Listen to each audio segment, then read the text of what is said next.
Want to grow your startup's SEO with zero budget? Marketing a startup can sometimes feel impossible.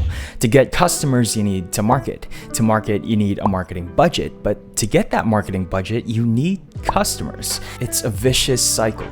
Or is it? SEO is great for startups because it can be as low cost as you need it to be. See this result? It costs our client mentor crews nothing to hang out there in the top position, right below the ads their competitors are paying for. And the combined traffic from pages like this has been huge for their business. We're talking a 1000% increase in revenue growth over the past 3 years they've been a client on a bootstrap budget. And I'm here to tell you about how you can do that too. In this video, we're diving into the age-old question of how to do SEO on a budget. We'll cover practical steps to follow, what aspects of SEO to prioritize, which tools offer the best value for money, and more. Well, why should you trust us when it comes to SEO? At Embark, we've helped startups with microscopic marketing budgets hang with venture-backed competitors. Signhouse is a great example. They were trying to compete with DocuSign, except they didn't have DocuSign's multi-million-dollar marketing budget.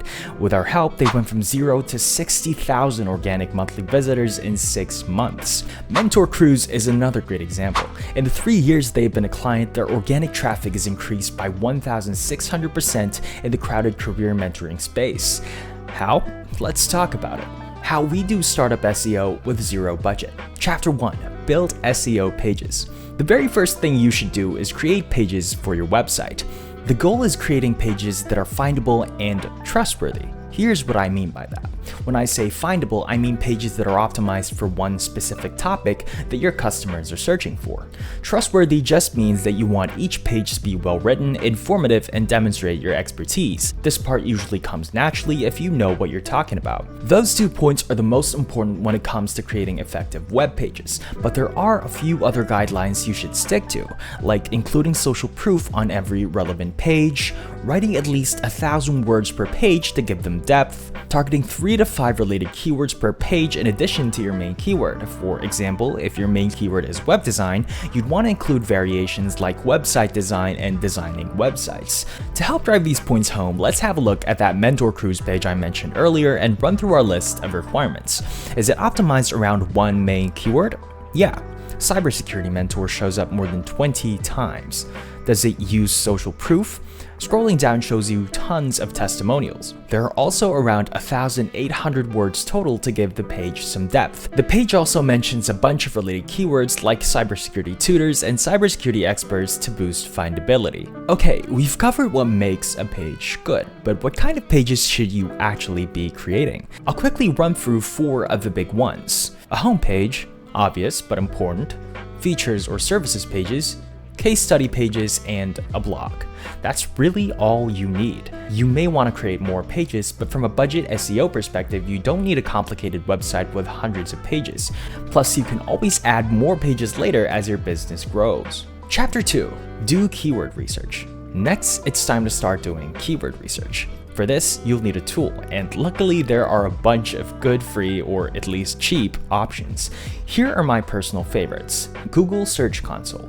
This one is totally free. It's also pretty much a must-have tool for SEO. You can use it at this stage to see what keywords you're already ranking for and getting clicks from. The second tool is Keywords Everywhere. This tool is great for seeing search volumes, related keywords, and cost per click data overlaid on top of Google SERPs. It's also really affordable. It's just $15 a year for 100,000 credits. The third tool is Keyword Surfer. This tool is very similar to Keywords Everywhere. The main difference is that it gives you suggested keywords for anything you search on Google. Also, the free plan is pretty good on its own. The fourth tool is Exploding Topics. It's a pretty new tool. It basically finds you keywords that are exploding in popularity. Paid plans are pretty expensive, but it is free to look through trending topics. Now, what exactly should your goal be with these tools? What kind of keywords should you be looking for? First off, you should be looking for a mix of commercial and informational keywords. Commercial keywords connect you with searchers who are looking to buy or at least sign up. A clear example is best free chatbot for website.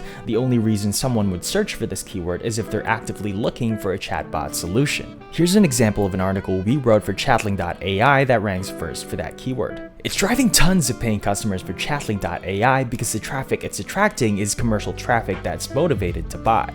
On the other hand, informational keywords are keywords that connect you with searchers who are looking to learn. Lots of informational keywords have an obviously informational structure, like what are artifacts in DevOps. Some will be less obvious, but when in doubt, just search for a keyword and see what kind of content is ranking. Here's another article we wrote for InStatus that's ranking at the top of the SERPs. It does convert some visitors into customers, but that wasn't our main goal. We wrote this to rank well for a topic that lots of potential InStatus customers are searching for. They might not be ready to sign up now, but the hope is that later on, some of them might. For a startup with a limited budget, you want to aim for a keyword mix that's 70% informational and 30% commercial. Informational keywords have high volume and low conversion. Commercial keywords are lower volume but have higher conversion. This 70-30 split gets you steady traffic growth while still earning you some ROI.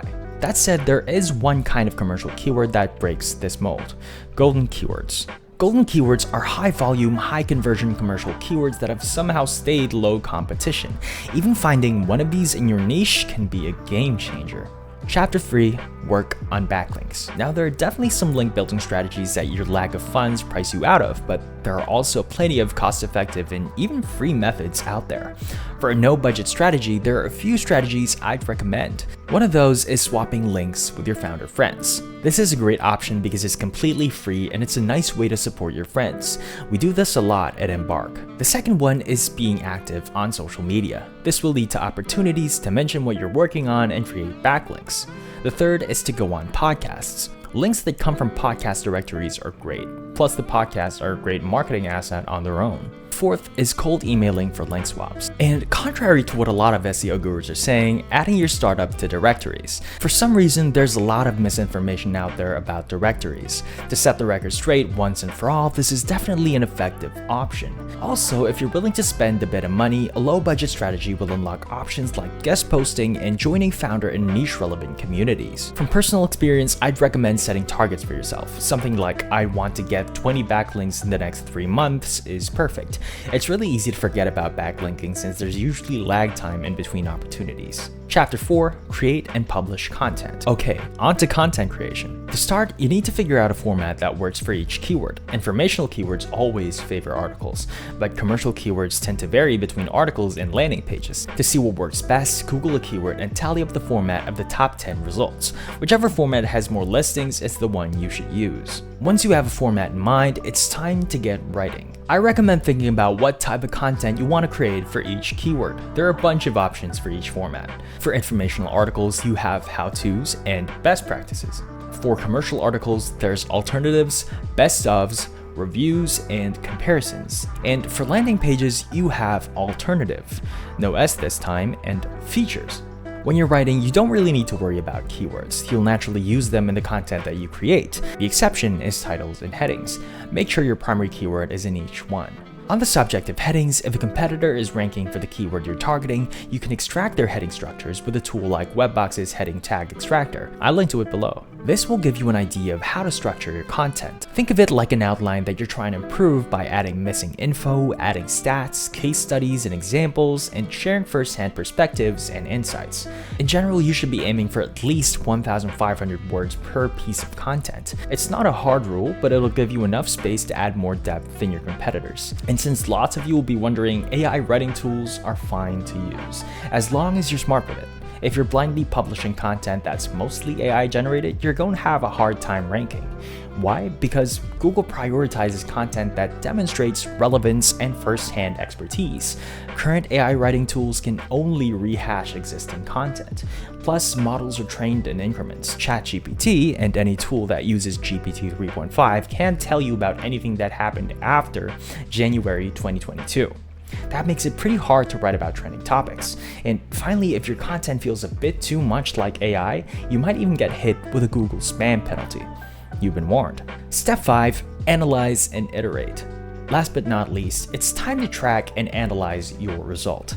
I recommend checking GSC once a week on a set day. Keep tabs on keywords you're ranking for, click-through rates, and changes in position. When you hit position 1 to 20 for a keyword, update the content. Add around 1,000 words that add depth to cover related topics. This will lead to steady ranking increases.